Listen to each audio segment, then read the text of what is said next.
ఒడిశాలోని పూరీలో ప్రతి ఏటా జరిగే జగన్నాథ రథయాత్ర అత్యంత వైభవంగా ముగిసింది. ఈ మహా ఉత్సవానికి దేశ విదేశాల నుంచి 30 లక్షలకు పైగా భక్తులు పూరికి భారీగా తరలివచ్చారు. భక్తుల రద్దీ ఊహించిన దానికంటే విపరీతంగా పెరగడంతో పూరీ కాజాకు గిరాకీ అంతులేకుండా పెరిగింది. శ్రీమందిర్, ఆనంద్ బజార్, అడపా మండప్, ఆనంద్ బజార్ తో పాటు గ్రాండ్ రోడ్, నగరంలోని ప్రతి వీధిలోనూ పూరీ భువనేశ్వర్ హైవే వెంట వెలిసిన వందలాది దుకాణాల్లో కాజా విక్రయాలు జోరుగా సాగాయి. గత సంవత్సరాలతో పోలిస్తే ఈసారి విక్రయ కేంద్రాల సంఖ్య ఏకంగా 3 రెట్లు పెరగడం విశేషం. పూరికి వచ్చే భక్తులు తమ కుటుంబ సభ్యులు, బంధువులు, స్నేహితుల కోసం ఒక్కొక్కరు కనీసం 2 నుంచి 5 కిలోల వరకు కాజాను కొనుగోలు చేసి మరీ తీసుకెళ్లారు. దాదాపు 100 కోట్ల రూపాయల విలువైన కాజా అమ్ముడైనట్లు వ్యాపారులు ఆనందం వ్యక్తం చేస్తున్నారు. స్వచ్ఛమైన ఆవు నెయ్యితో తయారు చేసిన ప్రీమియం రకం కాజా కిలో సుమారు 400 రూపాయల వరకు పలకగా, సాధారణ రోడ్ల పక్కన విక్రయించే రకాలు 200 నుంచి 300 రూపాయల మధ్య అమ్ముడయ్యాయి. కేవలం ప్రధాన ఆలయం ఉండే శ్రీమందిర్, ఆనంద్ బజార్లోనే సుమారు 40 కోట్ల రూపాయల విలువైన మహాప్రసాదం అమ్ముడైనట్లు అంచనా వేస్తున్నారు. భక్తుల కొనుగోళ్లతో పూరి వ్యాపార వర్గాలన్నీ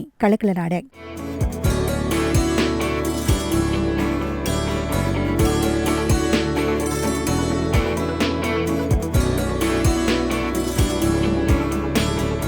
అయితే ఈ పండుగ రద్దీని ఆసరా చేసుకుని కొన్ని చోట్ల కొందరు అక్రమ విక్రేతలు మోసాలకు పాల్పడ్డారనే ఆరోపణలు కూడా వినిపిస్తున్నాయి. సాధారణ రకం కాజాను కూడా కాళీయ భోగమంటూ తప్పుదారి పట్టించి అమాయక భక్తులను కొందరు మోసగించారనే విమర్శలొచ్చాయి. శ్రీ మహావిష్ణువు, జగన్నాథుని సంప్రదాయాల పవిత్రతను దెబ్బతీసే ఇలాంటి చర్యలపై స్థానికులు తీవ్రంగా ఆందోళన వ్యక్తం చేస్తున్నారు. భక్తుల నమ్మకాన్ని క్యాష్ చేసుకునే ఇలాంటి వారిపై కఠిన చర్యలు తీసుకోవాలని కోరుతున్నారు. ఇక కోట్ల రూపాయల వ్యాపారం సాగిస్తూ ప్రపంచవ్యాప్తంగా అపారమైన ఖ్యాతిని సంపాదించుకున్న పూరి కాజాకు ఇప్పటి వరకు అధికారికంగా భౌగోళిక గుర్తింపు అనగా జీఐ ట్యాగ్ లభించలేదు. దీని ప్రత్యేకతను, స్వచ్ఛతను కాపాడటానికి, భవిష్యత్తులో నకిలీలను అరికట్టడానికి దీనికి తక్షణమే జీఐ ట్యాగ్ ఇవ్వాలనే డిమాండ్ ఇప్పుడు మళ్లీ బలంగా ఊపందుకుంటోంది. ఎన్నో శతాబ్దాల చరిత్ర కలిగిన ఈ ప్రసాదానికి ప్రభుత్వాలు తగిన గుర్తింపు తెచ్చిపెట్టాలని ప్రజలు కోరుతున్నారు.